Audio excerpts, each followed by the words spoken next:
नमस्कार, मैं मित्राब्धि और आप देख रहे हैं महाभारत की कहानी। महाभारत युद्ध में इस जोड़ी ने मचाया था कोहराम। पिता के वध के लिए फैलाई गई बेटे की मौत की झूठी खबर। महाभारत के युद्ध में द्रोणाचार्य और उनके पुत्र अश्वत्थामा ने पांडवों की सेना में कोहराम मचा दिया था। पांडवों को गुरु द्रोणाचार्य को मारने के लिए उनके बेटा अश्वत्थामा के मौत की झूठी खबर फैलानी पड़ी थी। महाभारत की कथा में कई रोचक किस्से सुनने को मिलते हैं। महाभारत युद्ध के दौरान पिता पुत्र की एक जोड़ी ऐसी भी थी जिसने पांडवों के खेमे में कोहराम मचा दिया था। ये थे गुरु द्रोणाचार्य और उनका बेटा अश्वत्थामा।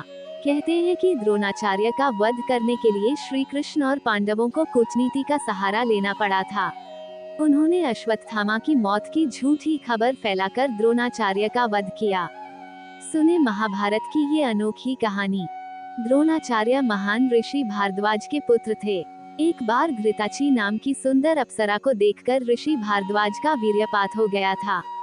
ऋषि ने अपने वीर्य को एक द्रोण मतलब मिट्टी के बर्तन में रख दिया। उसी से द्रोणाचार्य का जन्म हुआ। द्रोणाचार्य धनुर्विद्या में पारंगत थे। उन्होंने कौरवों और पांडवों को धनुर्विद्या सिखाई। वे अर्जुन को सबसे बड़ा धनुर्धर बनाना चाहते थे। अश्वत्थामा गुरु द्रोणाचार्य का पुत्र था। कहा जाता है कि एक बार द्रोणाचार्य और उनकी पत्नी कृपि ने हिमालय में जाकर शिवजी की तपस्या की। शिवजी ने उनकी तपस्या से खुश होकर पुत्र प्राप्ति का वरदान दिया और फिर अश्वत्थामा का जन्म हुआ। अश्वत्थामा अपने पिता की तरह शास्त्र और शस्त्र विद्या में पारंगत था। महाभारत युद्ध में द्रोणाचार्य और अश्वत्थामा की भूमिकाएं अहम है। वैसे तो द्रोणाचार्य कौरव और पांडव दोनों के गुरु थे, मगर महाभारत युद्ध में उन्होंने हस्तिनापुर के सिंहासन का पक्ष लेते हुए कौरवों की तरफ से लड़ाई की। उन्होंने युद्ध में कई बार कौरवों सेना का नेतृत्व भी किया। द्रोणाचार्य और अश्वत्थामा ने मिलकर पांडवों की सेना में कोहराम मचाया था। उन्होंने पांडवों के कई महान योद्धाओं को हराया था। महाभारत काल में चंद लोगों को ही चक्रव्यूह की रचना और उसे भेदना आता था। द्रोणाचार्य उनमें से एक थे। दुर्योधन के कहने पर द्रोणाचार्य ने ही युद्ध में चक्रव्यूह की रचना की। ये चक्रव्यूह युधिष्ठिर को फंसाने के लिए रचा गया था, मगर इसमें अभिमन्यु फंस गया और कौरवों ने उसका वध कर दिया। जब छल से हुआ गुरु द्रोणाचार्य का वध। पौराणिक मान्यताओं के अनुसार द्रोणाचार्य का वध करने के लिए पांडवों को छल का सहारा लेना पड़ा। श्री कृष्ण के कहने पर युधिष्ठिर ने अपने अश्वत्थामा नाम के हाथी को मार गिराया। फिर खबर फैला दी कि अश्वत्थामा का वध हो गया है।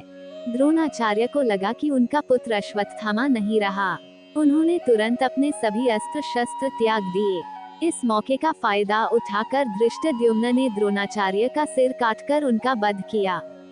पिता की मौत से आग बबूला हो गया अश्वत्थामा। कहते हैं कि अपने पिता की मृत्यु की खबर सुनकर अश्वत्थामा आग बबूला हो गया। उसके सिर पर खून सवार हो गया। महाभारत युद्ध भले ही पांडवों ने जीत लिया।